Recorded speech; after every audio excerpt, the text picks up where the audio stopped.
Hello friends, तो कैसे हैं आप सभी। स्वागत है आपका आपके अपने यूट्यूब चैनल टीम 2027 टॉपर पर। तो चलिए शुरू करते हैं आज का ये सेशन। तो आज के यह सेशन शुरू करने से पहले आपको बता दें कि यह जो सेशन है केमिस्ट्री का चैप्टर 1 रासायनिक अभिक्रिया और समीकरण से होने वाला है। यह जो वीडियो होने वाला है यह पूरा वन शॉट होगा।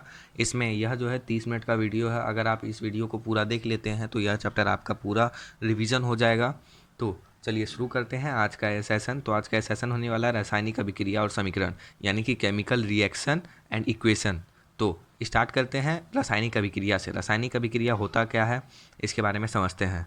केमिकल रिएक्शन, जब कोई पदार्थ अकेले या अन्य पदार्थों से मिलकर भिन्न गुणों वाले एक या एक से अधिक पदार्थों का निर्माण करता है तो इस प्रक्रिया को रासायनिक अभिक्रिया कहते हैं। अगर कोई पदार्थ अकेले या अन्य पदार्थों से मिलकर भिन्न गुणों वाले एक या एक से अधिक पदार्थों का निर्माण करता है तो यह प्रक्रिया रासायनिक अभिक्रिया कहलाती है। जैसे यहाँ पे एक से अधिक पदार्थ है, H2 और Cl2 मिलेगा तो 2HCl बनेगा। उसी तरह अगर CaCO3 यानी कि कैल्शियम कार्बोनेट है, अगर हम इसमें हीट देंगे तब ये क्या बन जाएगा, कैल्शियम ऑक्साइड प्लस CO2 बन जाएगा। ये जो है परिभाषा इससे सिद्ध होता है, अगर कोई पदार्थ अकेले या अन्य पदार्थों से मिलकर भिन्न गुणों वाले एक या एक से अधिक पदार्थों का निर्माण कराता है तो यह प्रक्रिया रासायनिक अभिक्रिया कहलाती है। यह तो हो गया परिभाषा रासायनिक अभिक्रिया का। जो रासायनिक अभिक्रिया में जो पदार्थ भाग लेते हैं, जैसे H2 है और Cl2 है और उसी तरह CaCO3 है, ये सब क्या है, रासायनिक अभिक्रिया में भाग लेने वाले पदार्थ है। तो इस पदार्थ को क्या कहते हैं, अभिकारक कहते हैं। अभिकारक यानी कि रिएक्टेंट, वे पदार्थ जो रासायनिक अभिक्रिया में भाग लेकर नए पदार्थ बनाते हैं उसे अभिकारक कहते हैं। ये पदार्थ क्या कहलाएंगे, अभिकारक कहलाएंगे, जो रासायनिक अभिक्रिया में भाग लेकर नए पदार्थ बनाते हैं। अभिकारक को इंग्लिश में क्या कहते हैं, रिएक्टेंट कहते हैं।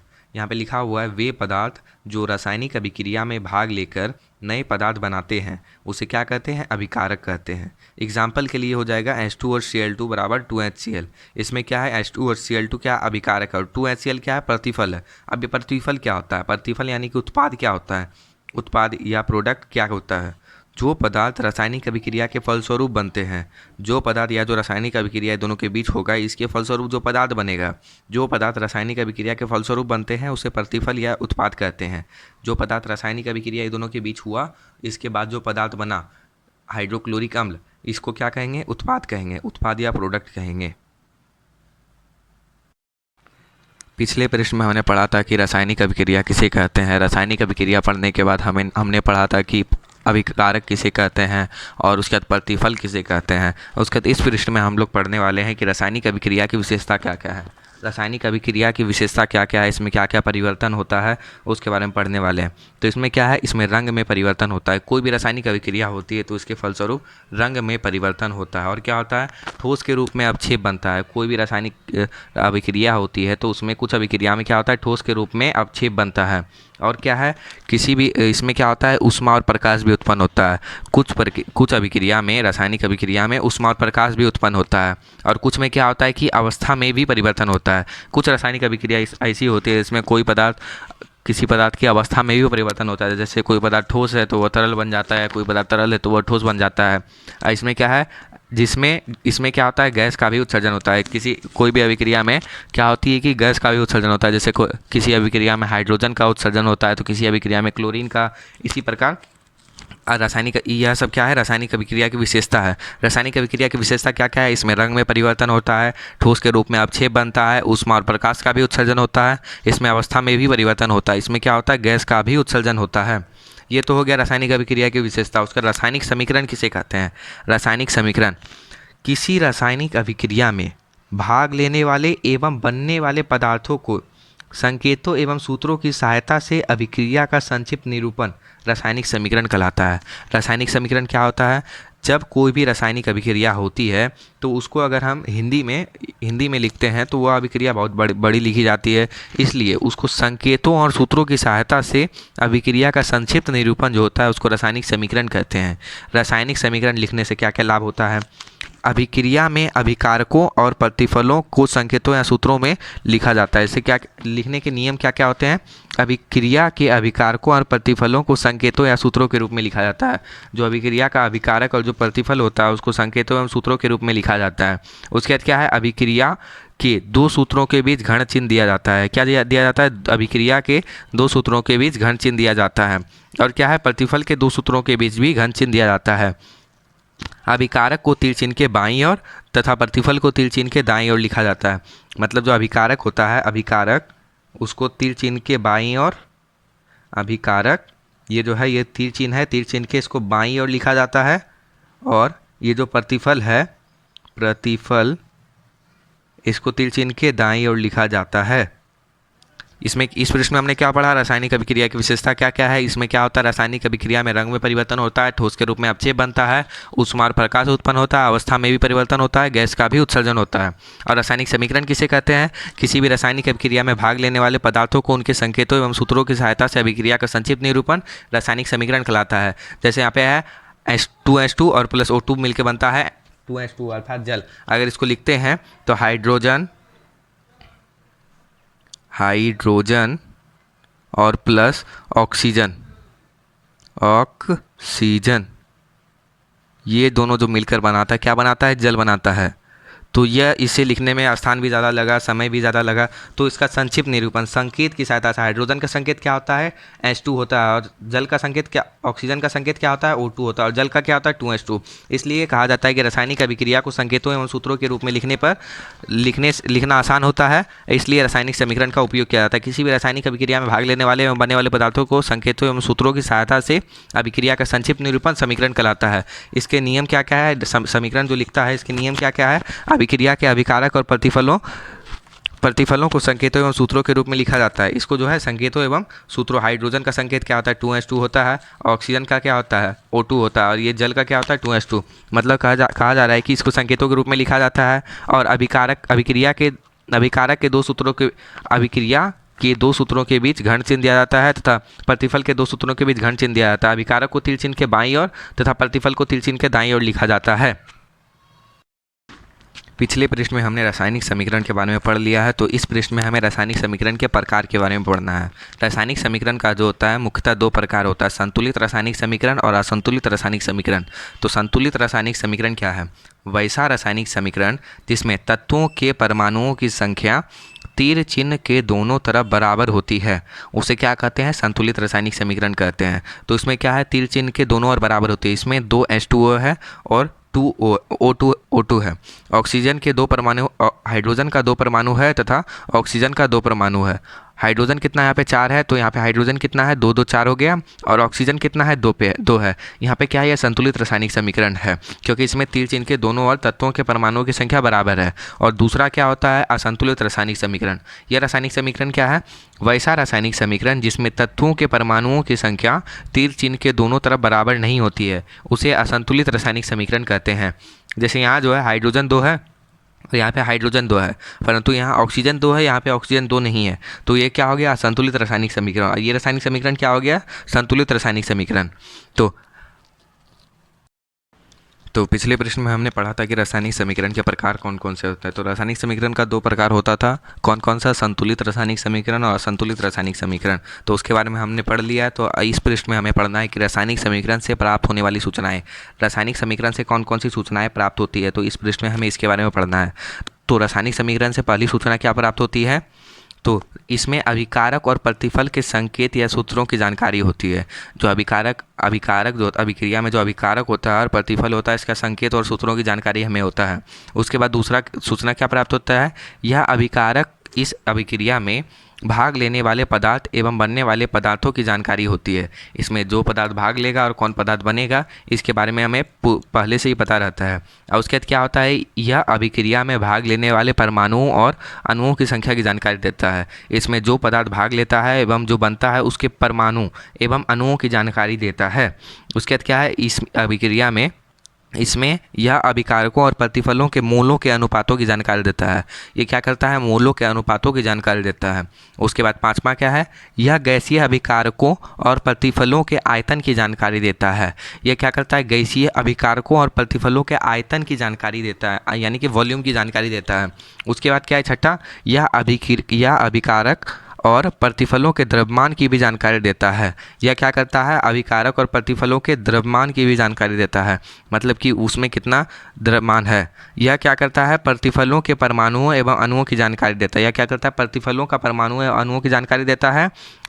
और इसके ये तो हो गया रासायनिक समीकरण से प्राप्त होने वाली सूचनाएं। रासायनिक समीकरण के उपयोग के क्या क्या लाभ है उसके बारे में देखते हैं।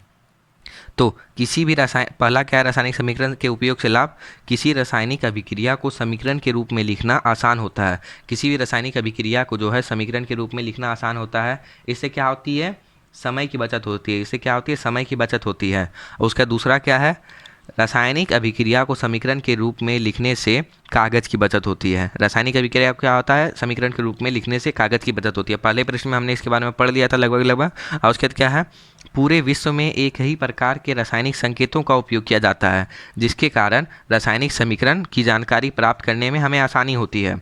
क्या होता है कि हाइड्रोजन का जो होता है संकेत एच ही होगा, हाइड्रोजन का संकेत सी नहीं होगा, हाइड्रोजन का एच ही होगा।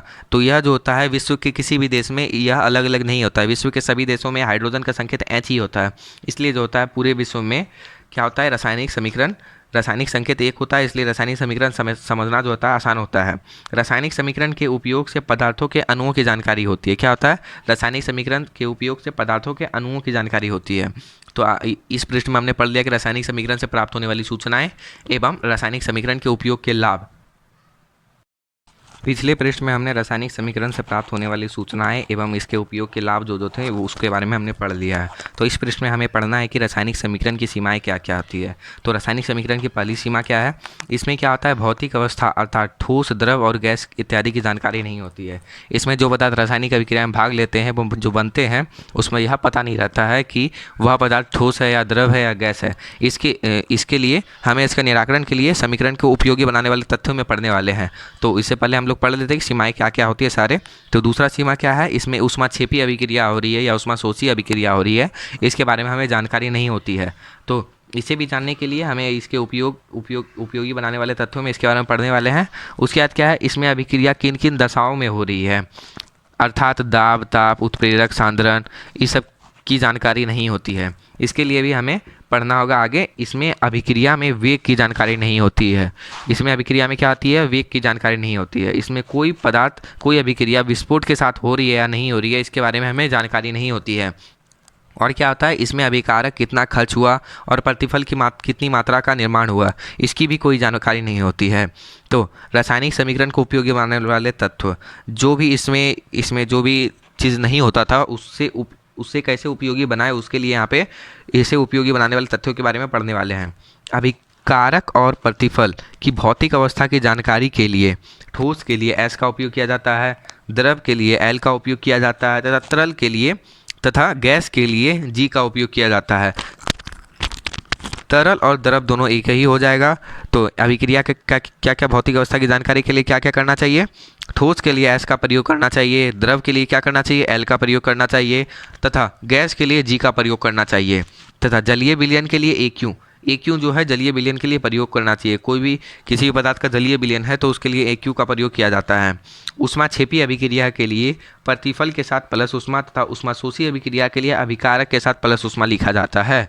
गैस के उत्सर्जन की जानकारी के लिए क्या दिया जाता है, उत्सर्जन चिन्ह का उपयोग किया जाता है। उत्सर्जन की जानकारी के लिए उत्सर्जन चिन्ह का उपयोग किया जाता है। पिछले प्रश्न में हमने पढ़ लिया था कि रासायनिक समीकरण को उपयोगी बनाने वाले तथ्य में 3 तथ्य पढ़ लिए थे। अब चौथा तथ्य क्या है, अवक्षेप की जानकारी के लिए अवक्षेप चिन्ह, ये जो है ये इसको कहते हैं अवक्षेप चिन्ह का उपयोग किया जाता है। अवक्षेप की जानकारी के लिए क्या किया जाता है, अवक्षेप चिन्ह का उपयोग किया जाता है। विशेष जानकारी के लिए उसे तीर चिन्ह के ऊपर या नीचे लिखा जाता है, अर्थात कोई अभिक्रिया ताप देने पर हो रही है तो इसके लिए हमें उसे तीर चिन्ह के ऊपर या नीचे लिखा जाता है। उत्क्रमणीय अभिक्रिया के लिए उत्क्रमणीय चिन्ह, ये जो चिन्ह है इसको बोलते हैं उत्क्रमणीय चिन्ह का उपयोग किया जाता है। और क्या होता है, अनुत्क्रमणीय अभिक्रिया के लिए अनुत्क्रमणीय चिन्ह का उपयोग किया जाता है। यह जो अनुत्क्रमणीय अभिक्रिया और अनुत्क्रमणीय अभिक्रिया इसके बारे में हम अगले पृष्ठ में अच्छे से पढ़ेंगे। तो क्या है, यहाँ तक तो हमने पढ़ लिया। अब क्या है, रासायनिक अभिक्रिया के प्रकार के बारे में। अब रासायनिक अभिक्रिया के प्रकार क्या है, different type of chemical reaction, तो इसके बारे में पढ़ने वाले हैं। तो इसमें क्या है, पहला क्या है, संयोजन या संश्लेषण अभिक्रिया। इसको क्या कहते हैं, संयोजन या संश्लेषण अभिक्रिया। ये क्या होता है, वैसी रासायनिक अभिक्रिया जिसमें दो या दो से अधिक पदार्थ मिलकर भिन्न गुण वाले नए यानी कि नए गुण वाले केवल एक पदार्थ का निर्माण करते हैं, तो उसे संयोजन या संश्लेषण रासायनिक अभिक्रिया कहते हैं। वैसी रासायनिक अभिक्रिया जिसमें दो या दो से अधिक पदार्थ परस्पर संयोग करके भिन्न गुण वाले एक नए पदार्थ का निर्माण करते हैं, तो उसे क्या कहते हैं, संयोजन या संश्लेषण अभिक्रिया कहते हैं। इसमें केवल एक ही उत्पाद का निर्माण होगा, एक से अधिक नहीं होगा। जैसे C और O2 मिलेगा, कार्बन और ऑक्सीजन मिलेगा तो क्या बनेगा, कार्बन डाइऑक्साइड। हाइड्रोजन और ऑक्सीजन मिलेगा तो क्या बनेगा, जल बनेगा। और लोहा और सल्फर मिलेगा तो क्या बनेगा, फेरस सल्फेट बनेगा। उसके बाद क्या है, वियोजन या अपघटन अभिक्रिया। वैसी रासायनिक अभिक्रिया जिसमें किसी बड़े यौगिक के टूटने से दो या दो से अधिक नए पदार्थ का निर्माण होता है। जिसमें क्या होता है, कोई भी बड़ा यौगिक है, जैसे CaCO3 कैल्शियम कार्बोनेट है, ये अगर टूटता है तो क्या बनाता है, कैल्शियम ऑक्साइड प्लस CO2 अर्थात कार्बन डाइऑक्साइड बनाता है। इसमें क्या होता है, इसे हीट देने के बाद बनता है। पिछले पृष्ठ में हमने दो प्रकार की रासायनिक अभिक्रिया के बारे में पढ़ लिया है। पहला था संयोजन या संश्लेषण अभिक्रिया और दूसरा था वियोजन या अपघटन अभिक्रिया। तो इस प्रश्न में हमें वैद्युत अपघटन अभिक्रिया के बारे में पढ़ना है। तो यह अभिक्रिया क्या होती है, वैसी रासायनिक अभिक्रिया जिसमें किसी यौगिक में विद्युत धारा देने पर वे अपघटित हो जाती है और धातु कैथोड पर और ऑक्सीजन या क्लोरीन गैस जो होता है वो एनोड पर मुक्त हो जाता है। इसमें क्या होता है, कोई भी बड़ा यौगिक है अगर उसमें विद्युत धारा देते हैं तो धातु जो होता है वो कैथोड पर मुक्त हो जाता है और ऑक्सीजन और जो क्लोरीन गैस होता है वो एनोड पर मुक्त हो जाता है। उसे क्या कहते हैं, वैद्युत अपघटन अभिक्रिया कहते हैं। जैसे NaCl है, NaCl जो है सोडियम क्लोराइड, अगर इसमें हम विद्युत धारा देते हैं तो 2Na मतलब कि सोडियम और क्लोरीन बनता है। सोडियम जो होता है वो कैथोड पर मुक्त होता है, पर मुक्त होता है, और जो क्लोरीन गैस होता है वो एनोड पर मुक्त होता है। कहाँ पे मुक्त होता है, एनोड पर। और उसके बाद इसी तरह यहाँ पे है एल्युमिनियम Al2Al2O3 जो है, ये अगर टूटेगा, अगर इसमें विद्युत धारा देंगे तो एल्युमिनियम बनता है और ऑक्सीजन का 3 परमाणु बनता है। और उसके बाद क्या है, ऑक्सीजन मतलब कि जल में अगर विद्युत धारा देते हैं तो 2H2O और O2 बनता है। इसके बाद रासायनिक अभिक्रिया का जो है चौथा प्रकार जो है एकल विस्थापन अभिक्रिया। वैसी रासायनिक अभिक्रिया जिसमें किसी यौगिक में उपस्थित परमाणुओं को किसी अन्य परमाणुओं द्वारा विस्थापित कर दिया जाता है। जो यौगिक है उसमें उपस्थित परमाणुओं को किसी अन्य परमाणुओं द्वारा आके विस्थापित कर दिया जाता है, तो उसे एकल विस्थापन अभिक्रिया कहते हैं। यह अभिक्रिया यहाँ पे इसको उदाहरण के द्वारा समझाया गया है। जैसे ZnCuSO4 है, अगर इसमें यह जो है Zn ये कॉपर से अधिक क्रियाशील है। अगर हम सक्रियता श्रेणी में देखेंगे तो कॉपर जो है Zn से कम क्रियाशील है, इसलिए Zn जो है कॉपर को विस्थापित कर देता है और जिंक सल्फेट और कॉपर बनता है। ये क्या करता है, Zn जो है कॉपर को विस्थापित कर देगा, जिंक सल्फेट और कॉपर बन जाएगा। और यहाँ पे क्या है, फेरस जो है कॉपर सल्फेट के विलयन से फेरस कॉपर को विस्थापित कर फेरस सल्फेट बनाता है। उसी तरह कॉपर भी इसी तरह करता है। कॉपर अगर AgNO3 के विलयन में मतलब कि सिल्वर नाइट्रेट के विलयन में डाला जाता है तो कॉपर नाइट्रेट प्लस सिल्वर बनाता है। और क्या बनाता है, सोडियम ब्रोमाइड को अगर क्लोरीन गैस से मिलाया जाता है तो क्या बनाता है, NaCl, और क्या बनाता है, Br2 बनाता है। Br2 जो रहता है यानी कि ब्रोमीन जो रहता है वो भूरा कलर का होता है। उसी तरह यहाँ पे क्या है, पोटेशियम आयोडाइड है, अगर इसको क्लोरीन गैस में मिलाया जाता है तो क्या बनाता है, पोटेशियम क्लोराइड और ऑक्सीजन, और क्या बनाता है, आयोडीन बनाता है। पोटेशियम क्लोराइड और आयोडीन बनाता है। क्या बनाता है, पोटेशियम क्लोराइड और आयोडीन बनाता है। तो पिछले पृष्ठों में हमने 4 प्रकार की रासायनिक अभिक्रिया के बारे में पढ़ लिया है। तो यह जो है पाँचवा जो होने वाला है क्या है, द्विविस्थापन अभिक्रिया या उभय विस्थापन अभिक्रिया। यह अभिक्रिया क्या होता है इसके बारे में जान लेते हैं। वैसी रासायनिक अभिक्रिया जिसमें दो यौगिक आपस में अपने आयनों का आदान प्रदान करके दो नए यौगिक का निर्माण करता है, तो उसे क्या कहते हैं, उभय विस्थापन अभिक्रिया कहते हैं। तो इसमें जो है NaCl और AgNO3 यानी कि सोडियम क्लोराइड और सिल्वर नाइट्रेट का जो विलयन है यह क्या करता है, आपस में अपने आयनों का आदान प्रदान कर लेता है। यह जो होता है पहले Na प्लस Cl माइनस में टूट जाता है, और ये जो होता है Ag प्लस और NO3 माइनस में टूट जाता है। तो जो होता है Na जो होता है वो NO3 के साथ मिल जाता है और Ag जो होता है वो Cl के साथ मिल जाता है। तो इस प्रकार बनाता है AgCl यानी कि सिल्वर क्लोराइड। यह जो होता है अवक्षेप के रूप में प्राप्त होता है, और जो होता है सोडियम नाइट्रेट बनाता है। यह क्या हो गया, द्विविस्थापन या उभय विस्थापन अभिक्रिया। इसमें क्या होता है कि कोई दो यौगिक आपस में अपने आयनों का आदान प्रदान करके दो नए भिन्न गुणों वाले यौगिक का निर्माण करते हैं। तो इसे क्या कहते हैं, उभय विस्थापन अभिक्रिया। उसके बाद हो गया अवक्षेपण अभिक्रिया। वैसी रासायनिक अभिक्रिया जिसमें कोई प्रतिफल जो है ठोस के रूप में विलयन से पृथक हो जाता है, कोई प्रतिफल जो है ठोस के रूप में विलयन से पृथक हो जाता है, तो उसे अवक्षेपण अभिक्रिया कहते हैं।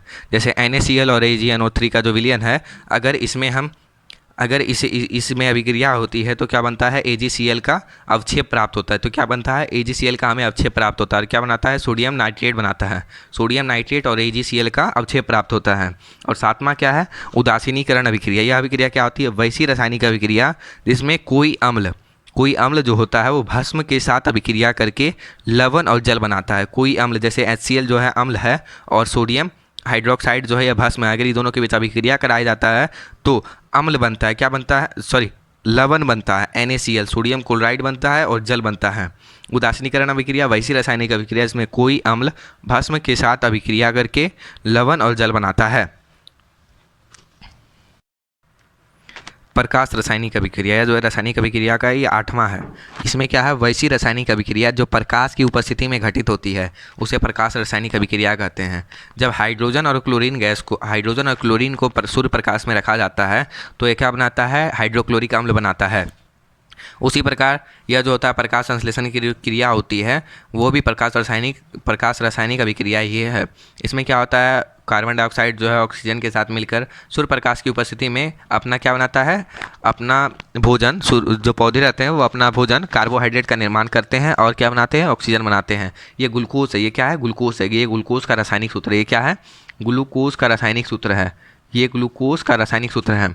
उसके बाद क्या है, सिल्वर क्लोराइड है। ये इसको अगर प्रकाश में रखेंगे तो क्या बन जाएगा, सिल्वर बन जाएगा, क्लोराइड बन जाएगा। उसी तरह सिल्वर ब्रोमाइड है, अगर इसको प्रकाश में रखेंगे तो सिल्वर बन जाएगा, ब्रोमाइड बन जाएगा। सिल्वर आयोडाइड है, इसको भी प्रकाश में रखेंगे तो सिल्वर बनेगा और आयोडीन बन जाएगा। उसके बाद है रेडॉक्स अभिक्रिया। यह अभिक्रिया बहुत ही महत्वपूर्ण है। तो यह अभिक्रिया क्या होती है, ऑक्सीकरण एवं अवकरण अभिक्रियाएँ हमेशा साथ साथ होती है।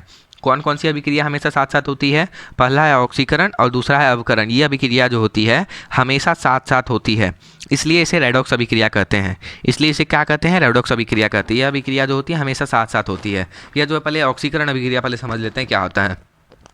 वैसी रासायनिक अभिक्रिया जिसमें किसी तत्व या यौगिक से ऑक्सीजन का संयोग या हाइड्रोजन का वियोग होता है उसे ऑक्सीकरण अभिक्रिया कहते हैं। जैसे यहाँ कार्बन है, कार्बन से अगर ऑक्सीजन का संयोग हो जाता है तो यह अभिक्रिया ऑक्सीकरण अभिक्रिया कहलाती है। या इसी तरह की अभिक्रिया में अगर हाइड्रोजन का वियोग हो जाता है तो यह क्या कहलाएगा, ऑक्सीकरण कराएगा। यहाँ पे सल्फर से भी ऑक्सीजन अगर संयोग करता है तो सल्फर डाइऑक्साइड बनाता है। ये भी अभिक्रिया क्या होता है, ऑक्सीकरण अभिक्रिया होता है। तो पिछले प्रश्न में हमने रेडॉक्स अभिक्रिया के बारे में पढ़ लिया था और उसके बाद क्या था, ऑक्सीकरण अभिक्रिया के बारे में पढ़ लिया था। अब कौन सी अभिक्रिया बच गया है, अवकरण अभिक्रिया। यह क्या है, वैसी रासायनिक अभिक्रिया जिसमें किसी तत्व या यौगिक से, क्या है, वैसी रासायनिक अभिक्रिया जिसमें किसी तत्व या यौगिक से हाइड्रोजन का संयोग या ऑक्सीजन का वियोग होता है तो उसे क्या कहते हैं, अवकरण अभिक्रिया कहते हैं। सेम टू सेम ऑक्सीकरण अभिक्रिया का विपरीत। उसमें क्या ऑक्सीकरण अभिक्रिया में क्या होता था कि ऑक्सीजन का संयोग या हाइड्रोजन का वियोग, इसमें क्या होता है, हाइड्रोजन का संयोग या ऑक्सीजन का वियोग होता है। जैसे यहाँ पे उदाहरण के स्वरूप बताया गया है कि 2s2 हाइड्रोजन जो है ऑक्सीजन से मिलेगा तो क्या बनाएगा, जल बनाता है। इसमें क्या होता है, हाइड्रोजन का ऑक्सीजन से संयोग होता है। ये क्या है, क्योंकि यह अभिक्रिया जो होता है ऑक्सीकरण अभिक्रिया में भी ये आ सकता है, तो इसलिए यह रेडॉक्स अभिक्रिया होती है। ये क्या हो गया, रेडॉक्स अभिक्रिया भी हो गया। ऑक्सीकरण अभिक्रिया को उपचयन अभिक्रिया भी कहते हैं। यह सबसे महत्वपूर्ण है, इसलिए इसको रिमार्क में लिखा गया है। क्या कहते हैं, ऑक्सीकरण अभिक्रिया जो होती है इसको क्या कहते हैं, उपचयन अभिक्रिया कहते हैं। ऑक्सीकरण अभिक्रिया को क्या कहते हैं, उपचयन अभिक्रिया कहते हैं। और अवकरण अभिक्रिया को क्या कहते हैं, अपचयन अभिक्रिया कहते हैं। अवकरण को अपचयन और ऑक्सीकरण को उपचयन। ठीक है, उसके बाद हो गया, यहाँ पे हमने 9 प्रकार की रासायनिक अभिक्रिया के बारे में पढ़ लिया है। अब 10वां क्या है, 10वां जो है ऊष्माशोषी अभिक्रिया। यह ऊष्माशोषी अभिक्रिया क्या होता है, वैसी रासायनिक अभिक्रिया जिसमें ताप या ऊष्मा द्वारा गर्म करने पर, वैसी रासायनिक अभिक्रिया जिसे ताप या ऊष्मा द्वारा गर्म करने पर अभिक्रिया संपन्न होती है उसे क्या कहते हैं, ऊष्माशोषी अभिक्रिया कहते हैं। इसे दिखाने के लिए अभिकारक के साथ प्लस ऊष्मा लिखा जाता है। अभिकारक के साथ प्लस उष्मा, या यहाँ पे भी ऐसे ये वाला एरो दे सकते हैं, ऊपर वाला करके एरो दे सकते हैं। यह क्या हो जाएगा, उष्माशोषी अभिक्रिया हो जाएगा। जैसे कॉपर ऑक्साइड जो है, अगर इसको हम हाइड्रोजन से मिलाएंगे तो क्या बन जाएगा, कॉपर बन जाएगा और H2O बन जाएगा। ये क्या हो गया, उष्माक्षेपी अभिक्रिया, क्योंकि इसे उष्मा देने पर यह अभिक्रिया संपन्न होती है। और 5वां और 11वां क्या हो जाता है, उष्माशोषी अभिक्रिया, उष्माक्षेपी अभिक्रिया। ये क्या था, उष्माशोषी अभिक्रिया। इसमें क्या था कि ताप देने पर यह अभिक्रिया संपन्न होती है, और इसमें क्या होता है, ताप यह उत्सर्जित करता है। वैसी रासायनिक अभिक्रिया जिसमें प्रतिफल के साथ ऊष्मा का उत्सर्जन होता है उसे ऊष्माक्षेपी अभिक्रिया कहते हैं। इसे दिखाने के लिए प्रतिफल के साथ प्लस ऊष्मा लिखा जाता है। क्या लिखा जाता है, प्रतिफल के साथ प्लस ऊष्मा। इसका जो समीकरण हो जाएगा, क्या हो जाएगा, कैल्शियम जो है अगर इसको हम जल में मिलाते हैं तो यह क्या बनाता है, कैल्शियम हाइड्रोक्साइड। क्या बनाता है, कैल्शियम हाइड्रोक्साइड, और प्लस क्या बनाता है, ऊष्मा बनाता है। प्लस क्या बनाता है, ऊष्मा। कैल्शियम हाइड्रोक्साइड प्लस ऊष्मा बनाता है। पिछले पृष्ठ में हमने पढ़ा था कि उत्क्रमणीय रासायनिक समीकरण को उपयोगी बनाने वाले तथ्यों में कि उत्क्रमणीय अभिक्रिया के लिए उत्क्रमणीय चिन्ह का उपयोग किया जाता है। तो पहले उत्क्रमणीय अभिक्रिया होता क्या, इसके बारे में जान लेते हैं। वैसी रासायनिक अभिक्रिया जिसमें अभिकारकों के संयोग से प्रतिफल बनता है। क्या बनता है, अभिकारक जब संयोग करेगा तो प्रतिफल बनाएगा, और क्या होता है, पुनः प्रतिफल अभिकारकों में टूट जाता है। तो यह अभिक्रिया क्या कहलाती है, उत्क्रमणीय अभिक्रिया कहलाती है। जैसे नाइट्रोजन जो है अगर हाइड्रोजन के 3 अणु के साथ मिलेगा तो क्या बनाएगा, अमोनिया बनाएगा, और फिर अमोनिया क्या होगा, टूट करके नाइट्रोजन और हाइड्रोजन बना लेगा। और 13वां रासायनिक अभिक्रिया क्या है, अनुत्क्रमणीय रासायनिक अभिक्रिया। यह क्या होता है, वैसी रासायनिक अभिक्रिया जिसमें अभिकारकों के संयोग से प्रतिफल बनता है। क्या होता है, अभिकारकों के संयोग से प्रतिफल बनता है, परंतु पुनः प्रतिफल अभिकारकों में नहीं बदल पाते हैं। क्या होता है, अभिकारकों के संयोग से प्रतिफल बनता है परंतु पुनः प्रतिफल अभिकारकों में नहीं बदल पाते हैं, उसे अनुत्क्रमणीय अभिक्रिया कहते हैं। पहले क्या होगा, अभिकारकों के संयोग से प्रतिफल तो बनेगा लेकिन प्रतिफल से पुनः अभिकारक नहीं बनेगा। ये तो हो गया 13 प्रकार के रासायनिक अभिक्रिया के बारे में पढ़ लिया। अब क्या है, कुछ महत्वपूर्ण बिंदु है, जैसे क्या है, ऑक्सीकारक किसे कहते हैं। ऑक्सीकारक क्या होता है और अपकारक क्या होता है। ऑक्सीकारक वैसा पदार्थ जिनका अवकरण होता है, मतलब कि हाइड्रोजन का या तो योग होगा या तो ऑक्सीजन का वियोग होगा, ये क्या कहलाएगा, अवकरण अभिक्रिया कहलाएगा। तो अवकरण, जिसका अवकरण होता है उसे ऑक्सीकारक कहते हैं। जैसे यहाँ पे क्या हो गया कि हाइड्रोजन जुट गया ऑक्सीजन से, तो यहाँ क्या हो गया, ऑक्सीजन का ऑक्सीकारक हो गया। ऑक्सीजन क्या है, ऑक्सीकारक है। यहाँ पे ऑक्सीजन से हाइड्रोजन जुट गया इसलिए ऑक्सीजन क्या है, ऑक्सीकारक है। उसके बाद अवकरण, वैसा पदार्थ जिनका ऑक्सीकरण होता है उसे अवकारक कहते हैं। यहाँ पे क्या है, 2H2 और O2 अगर मिलेगा तो 2H2O बनाएगा। यहाँ पे क्या होगा, 2H2 को अवकारक हो जाएगा, 2H2 ओनली फॉर अवकारक हो जाएगा। इसमें क्या होगा कि ऑक्सीजन जो है हाइड्रोजन से जुटा है, इसमें क्या था, हाइड्रोजन ऑक्सीजन से जुटा तब बना जल। दोनों अभिक्रिया एक ही है, लेकिन इसको इस तरह समझा जा सकता है कि हाइड्रोजन ऑक्सीजन से जुटा तब बना जल, तो इसमें क्या हो गया, ऑक्सीजन अभिकारक हो गया। यहाँ पे क्या होगा, हाइड्रोजन में ऑक्सीजन जुड़ गया तब बना जल, तो इसमें क्या हो गया, 2H2 अवकारक हो गया। पिछले पृष्ठ में जो है हमने विभिन्न प्रकार की रासायनिक अभिक्रिया के बारे में पढ़ लिया था, जो कि लगभग 12-13 थी।